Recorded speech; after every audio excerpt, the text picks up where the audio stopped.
The Ethereum 2.0 merge is right around the corner, and in this video, I'm going to give you the price prediction from one of the most famous crypto billionaires and what he thinks about this whole Ethereum 2.0 merge, what's likely to happen with the price of Ethereum, when you should be positioning yourself for this catalyst that's coming, as well as what's happening in the overall macroeconomic situation.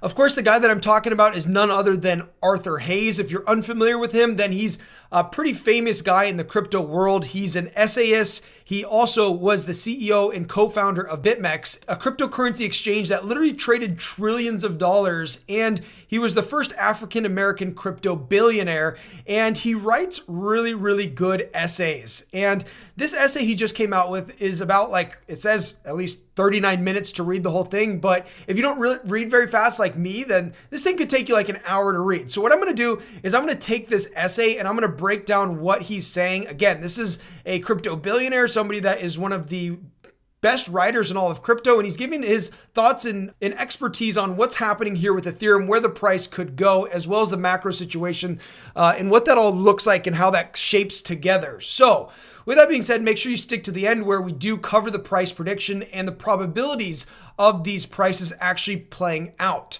So what I'm going to do here is I did this on a previous article of his. He writes really good stuff, but a lot of times it's like over your head, right? And this is something that I had to read a couple times to really understand it. So what I'm going to do is I'm going to just summarize it for you and kind of give the most important parts here, so that way you can understand what's actually going. Basically, what he's saying was that on July 27th, the Fed telegraphed that should growth disappoint, it will shift its policies towards supporting growth rather than fighting inflation. So as we know, kind of what's been happening in the macro world is that the Fed has been rising interest rates in an attempt to essentially fight inflation. And basically what he's saying here is that he thinks that basically in order for the economy to start to grow again, then they're going to have to basically lower the interest rates and start printing more money, right? And this is going to stimulate economic growth. And just as a primer, so you know, for the rest of this article, when we're talking about this, generally when interest rates rise, it's bad for risk assets because money becomes more expensive, so people take less risk. When interest rates dive down and they become cheaper, money becomes cheaper, then this is generally really good for risk assets, like what we saw happening with Bitcoin and Ethereum and all of cryptocurrencies earlier this year. We saw price go absolutely crazy as interest rates were lowering and as the Fed continued to print more and more money. So basically, he's saying that this is going to happen. This is coming, right? The pain of raising interest rates at some point is going to stop, and there's going to be this massive opportunity. And where do we align ourselves? Do we put ourselves in stocks, or do we put ourselves in crypto or real estate? And he's basically saying that the best place to park your money with the highest risk return is in Ethereum. And basically what he's saying here is he says there's two basic main things that the rest of this article is built upon. He's saying one is the Fed pivoting, meaning that they are going to signal a interest rate cut or a reduction in interest rates, which will lead to more money printing. More money printing is good. This causes risk assets to go up in value. And the other thing coming into play here is the Ethereum merge being successful, right? The Ethereum merge is Ethereum obviously going from a proof of work blockchain to a proof of stake blockchain, which we'll talk about later on. Now, there's four scenarios that he breaks down here, basically. One is a Fed pivot, meaning that they lower the interest rates and start printing more money. And there's a successful Ethereum 2.0 merge, meaning that it successfully launches from proof of work to proof of stake. And this is what he thinks is the highest likely, but there's obviously other scenarios that could happen. Scenario two is that the Fed doesn't pivot, meaning that they don't cut interest rates, but there still is a successful Ethereum 2.0 merge. The third thing is that there could be no Fed pivot and an unsuccessful merge, which would kind of be the worst case scenario. And then the fourth scenario is that the Fed could pivot, meaning that they lower interest rates, but the merge is unsuccessful. So these are each of the different scenarios that could happen. Now, he goes on later in this article to start to talk about how basically all of America runs on monthly payments, right? And, if you look at, people when they're buying houses or buying cars or anything, they're not looking at the price of the asset. They're looking at what is this going to cost me each and every month. And so he's basically showing this graph of the Case-Shiller index, which is basically the prices of housing in America. And he says that housing prices have risen 75% faster than the government measured inflation over the past 4 decades. And he goes on to say that the majority of Americans live paycheck to paycheck, which means their entire lifestyle is dependent on a monthly payment, right? 61% of U.S. consumers live paycheck to paycheck in April of 2022, a 9 percentage point increase from 52% in April of 2021. This is a big deal. Wow, a 9% increase of people living paycheck to paycheck in just 1 year. That's a pretty significant jump. This was a little interesting. I'm not going to get into this. It basically just talks about how banks make money basically by going and basically loaning your money to the Fed, and they can make money this way. So I'm not going to really get into that. Basically, what we've seen, right, is interest rates have risen. We all are determined. We're all living these lifestyles based on, the majority, right, are living based on this monthly check. Mortgage rates have increased from 3% to now slightly above 5%. So if you look at the median home price of $416,000 in America, well, now that same house used to cost $1,700, but now it costs $2,300. It used to be about 40% of your disposable income, and now it's like 52%. Okay. So this is what's kind of happening. And because of this, right, because interest rates are rising, households have resorted more and more to using credit to finance their existing, right? Like Americans, for the vast majority, are dependent upon their lifestyle fitting in this monthly payment, and most people are living paycheck to paycheck. According to Kelley Blue Book, the average car currently costs $48,000, which is an all-time high. And if you make $50,000 a year and an average car is costing you $48,000, then you finance in that bitch, is what he said. And that's true, right? And so he's basically just going on to basically say that, we're in America, we're all financing lifestyles, and for the vast majority of people, it has to fit within this, this number. And he goes on to say that the goal of the central bank is to print money to support asset prices such that the deflation of assets does not occur. And what have we seen as of recently? Well, we've seen that asset prices have deflated. The stock market, crypto, real estate prices are even starting to come down. So assets are starting to deflate.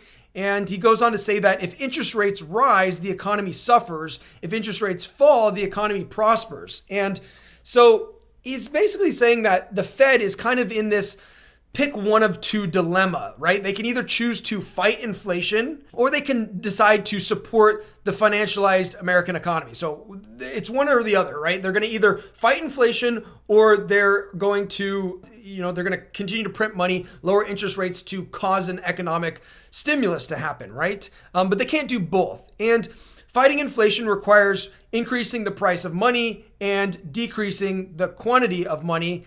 The prescription for a healthy American economy requires the exact opposite, right? So it's tough, right? It's like, do you want to fight inflation or do you want the American economy to grind to a halt, right? And this is kind of where the Fed's kind of in this quandary of what are we going to do? So he's leading up to basically explaining here what he thinks that the Fed is actually going to do. He goes on to say that Americans are more pessimistic today about the economy than even during the height of COVID, which is kind of interesting. If you remember the COVID crash, stock market crashed like 35% in a matter of a couple days.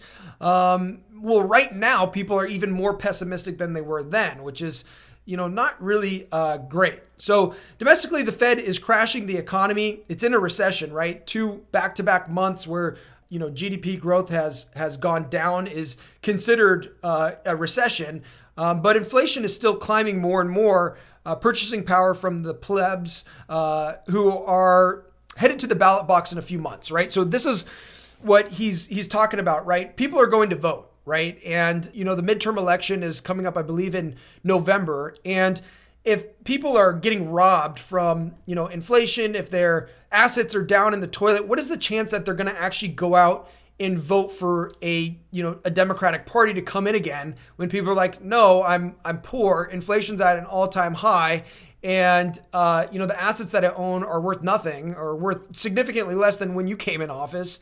So that's the situation. And so he's basically saying that they're going to need to do something. And he goes in and he dissects Jerome, who's the chairman of the Fed. He goes in and basically dissects kind of what he was saying. And I'll give you kind of the conclusion here. But basically, he says that another rate hike is kind of assured in the September market. He says that the market is currently pricing in a 50 basis point hike in September. What is now in play is a subsequent pause at the November meeting. That is what the market cares about. And with short-term rates at 3% at the end of September, those monthly payments are going to be awfully unaffordable for the American pleb. So, right, lifestyle is becoming unaffordable. Inflation's robbing people, and people are going to the ballots to vote. And, people, a lot of times are going to vote with their wallet. And so he's basically saying that all of this coming together is leading to basically, they're going to have to do something. They're going to have to change. They're not going to be able to continue to rise interest rates, and they're going to need to, at some point, stimulate the economy by printing money and lowering interest rates, right? Kind of what I've been talking about this entire time. Okay, so moving on. With the election concluded, the Fed will have a free political hand to get back to business, the business of reducing Americans' monthly payments by loosening monetary policy, right? Printing more money, lowering interest rates, while the top 10% disproportionately benefit from a rise of financial asset prices. Given that every facet of American life is finance, the plebs also need cheap rates to afford their lifestyles. Everyone is hooked on cheap money provided by the Federal Reserve, right? And so this is what they're saying. The top 10% of richest people, they own assets, so they want the money printer to go burr, and they want them to print more money, right? So their assets get inflated. And then also at the same time, people that are living paycheck to paycheck, they also want the money printer to go burr because then, or interest rates to lower, so that way their monthly payments become more affordable, okay?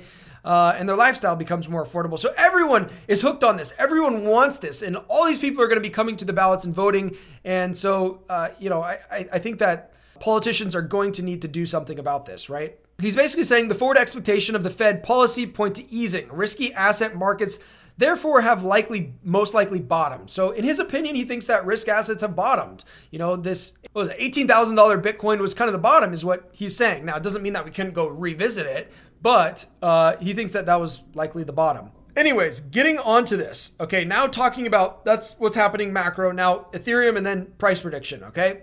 And likelihood of these price predictions actually playing out. When the merge occurs and Ethereum transitions from a proof of work to a proof of stake, Ethereum miners' revenue will drop to nothing and their equipment and facilities will become practically worthless unless they can find another chain with value to mine that provides the same marginal revenue as mining Ethereum pre-merge, right? So currently Ethereum's proof of work, they all have these, expensive machines and they have these warehouses and facilities and all this sort of stuff.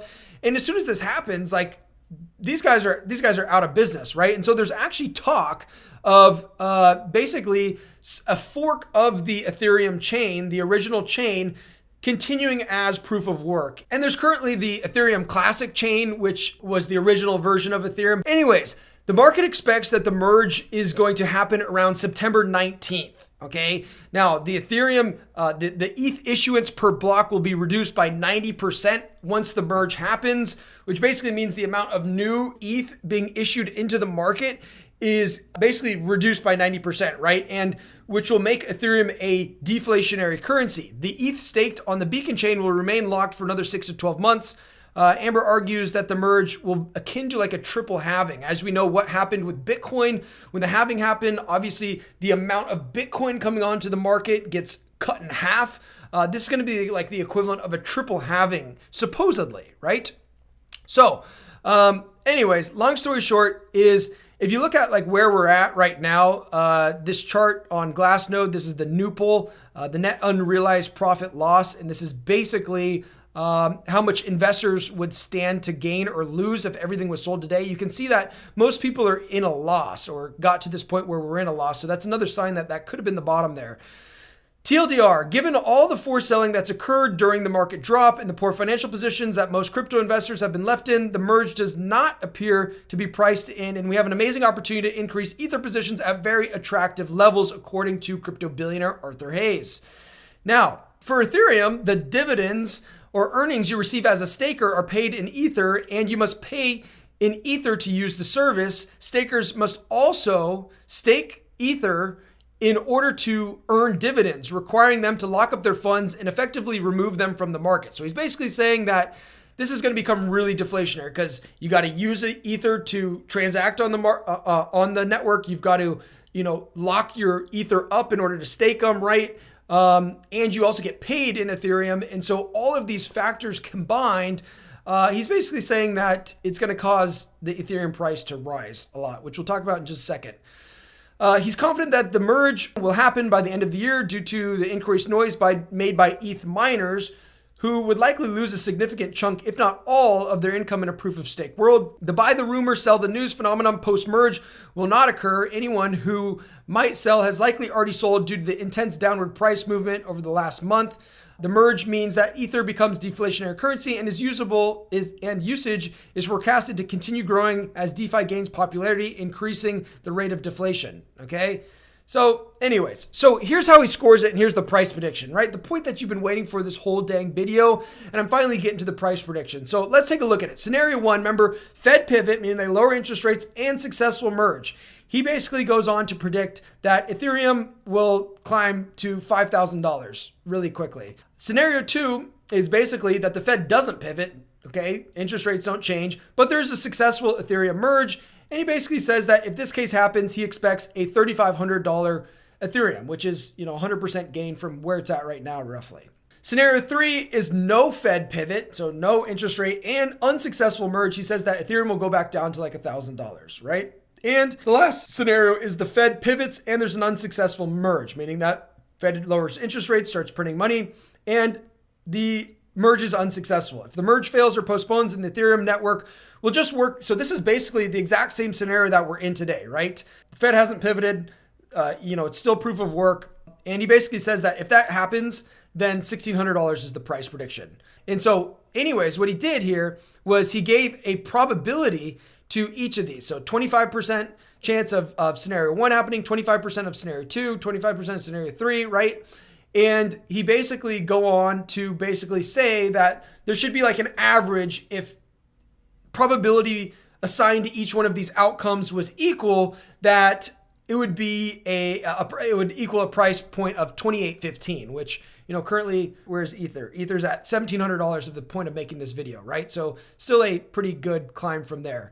By the way, if you found this video helpful, if you'd like me to continue breaking down some of these smart guys' essays into a form that's maybe a little bit more conversational or, lowered in IQ level for, folks like myself, then if you like this, then go ahead, like, subscribe, turn on post notifications. And if you would, please let me know in the comments below if you do like this, so that way I know to continue to make this if it was helpful.